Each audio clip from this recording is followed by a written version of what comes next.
There is a hidden God that the church doesn't want you to know about. They don't want you to know about this God because it's the real God, and knowledge of this God will allow you to escape from the material realm. This is a hidden God, a secret God, and the truth of the hidden God is what the church fears the most. This hidden God is higher than their God. I'm going to show you the secret knowledge of this hidden God that has been buried for centuries, and how you can use this knowledge to remember that the God described throughout history is actually you.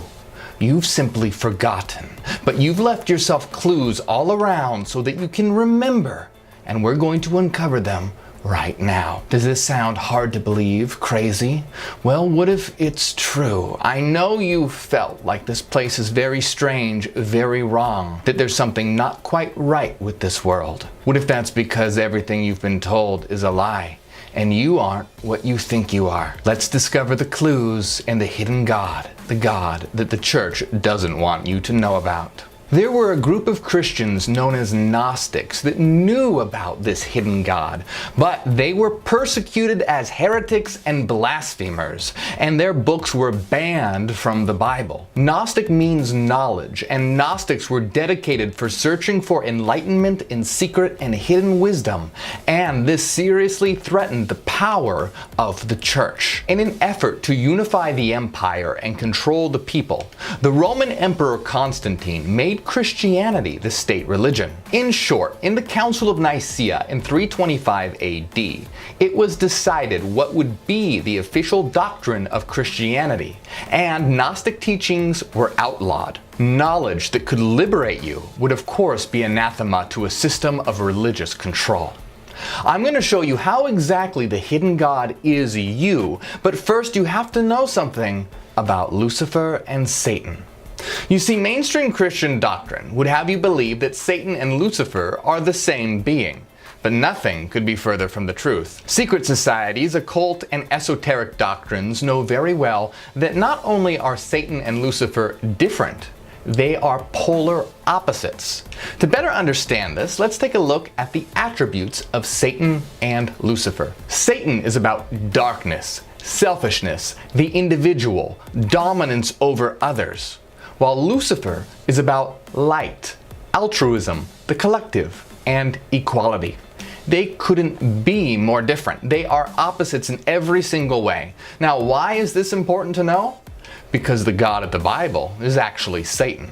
The ancient Gnostics knew this. Now, this might seem surprising, but it just goes to show you how well centuries of brainwashing works. All the evidence is right there in the Bible. Just look at the verses. The God of the Bible accepts a virgin sacrifice, demands blood sacrifice, commands Abraham to murder his only son, has the firstborn son of every child in Egypt killed, among countless atrocities. Now, does that sound like a loving God to you? Or a satanic being? If someone had never heard of this before and was coming across this information for the first time, they would conclude that that God was in fact a Satan, a devil. Lucifer, attempting to revolt against this tyrant with his host of angels, was labeled as Satan by the church. It's critical to understand that Lucifer and Satan are total opposites, but what are they really, and what does it have to do with the hidden God? In modern psychology, we understand that these concepts are what is known as archetypes.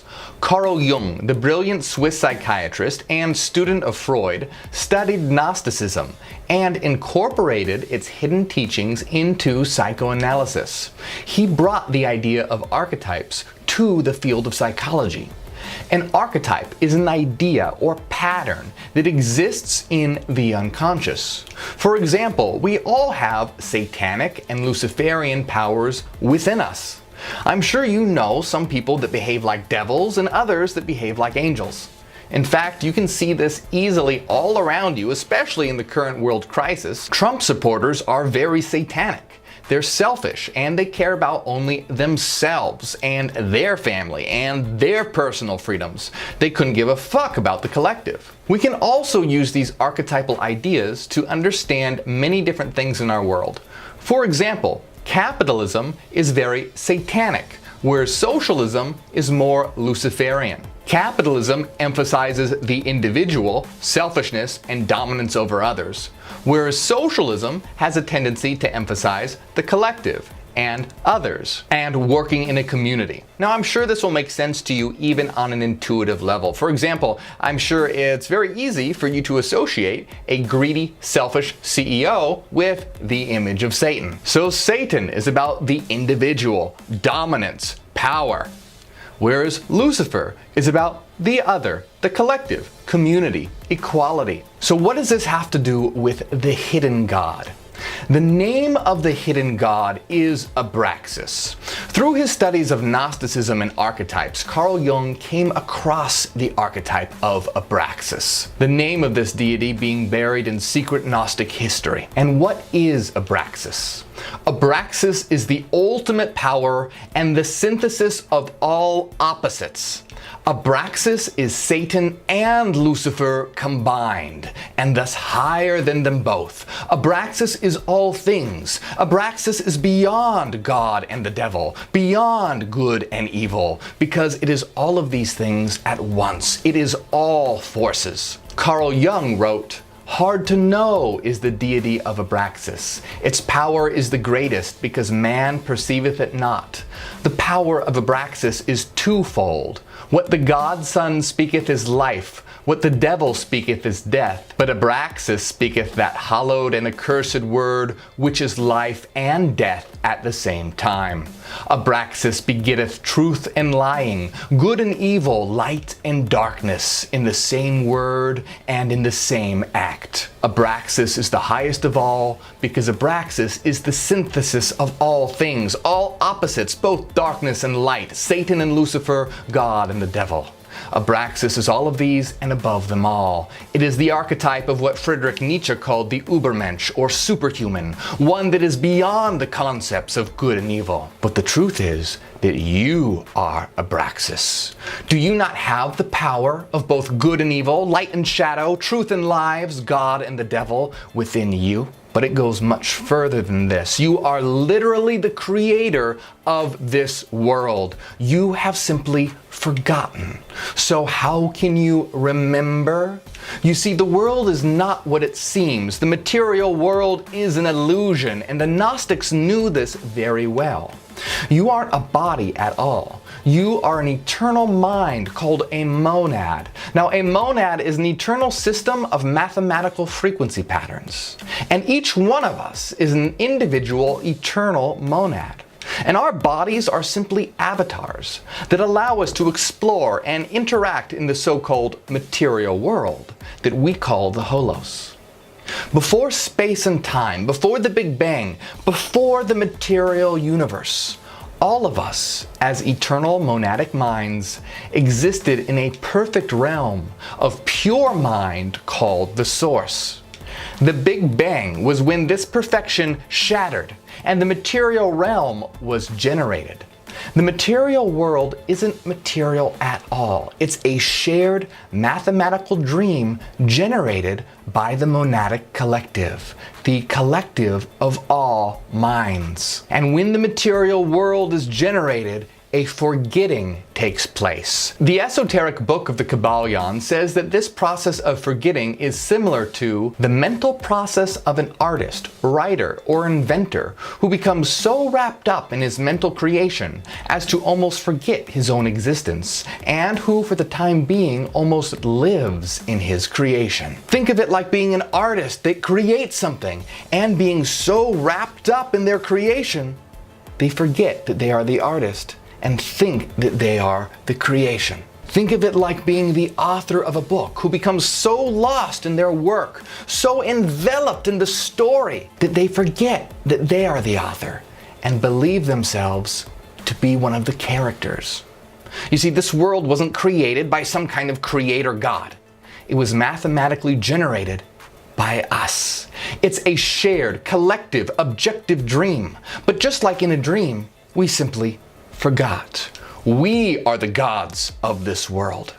But how can you remember? The great philosopher Hegel understood this secret. Hegel believed that this existence is an evolving mind. He came to understand the secret of this world. And he understood that the evolving mind of reality generates this dream world to come to know itself through itself.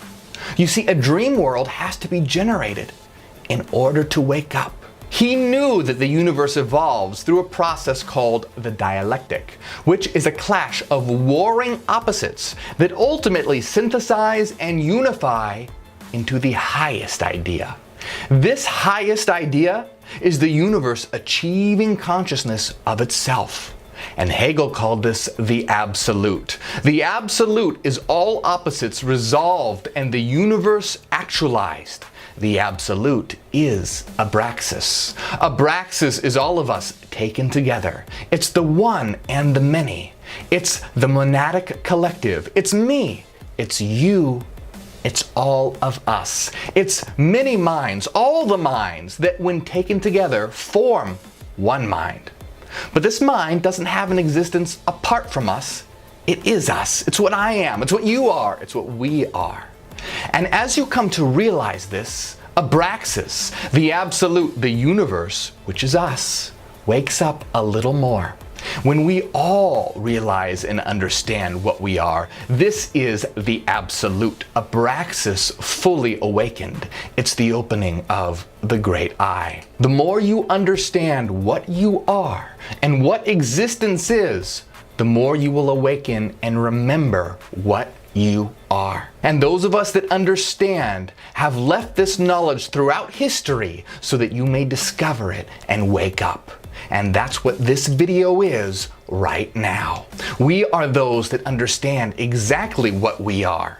We are the consciousness of existence. We are the absolute, Abraxas manifest in this world. We are the fallen angels, and we seek to build an Abraxian world as we build a new society on earth with the knowledge of what we are. Are you beginning to understand? Are you beginning to wake up? Are you beginning to know what you are? Then join us and help us create a new humanity and a new earth. We don't want a satanic world, nor do we want a Luciferian world, because we know that both the individual and the collective are important. We don't deny our opposites, we synthesize and combine them into something higher. We don't deny our shadow, nor do we deny our light. We are beings of both light and shadow, guided by the highest wisdom, the highest logic and reason. It's not about socialism, and it's not about capitalism. It's about something higher. A third idea that synthesizes the best of both and creates a meritocracy, an Abraxian society. A world in which the individual and the collective are important. A world in which compassion, logic, and reason rules. A world in which we teleologically strive for a maximization of consciousness and actualization. What is the goal of capitalism? What is the goal of socialism? They have no goals.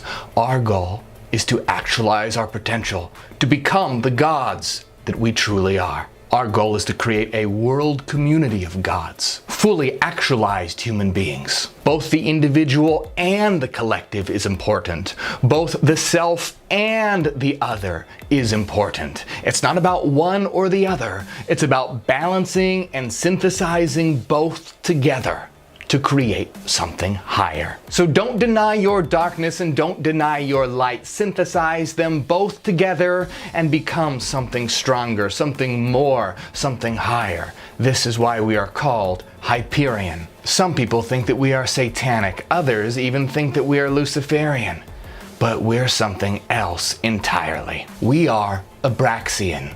We are the gods of this world. To understand how we can know these things without faith, but by using logic and reason, watch my video, The New Spirituality. We are a movement here to wake up the world, so subscribe now to join our war of the mind. Like, share, subscribe, and if you enjoy my work, consider supporting on Patreon so I can bring you more content. My name is Morg, and I am Hyperion. Ad Astra, to the stars.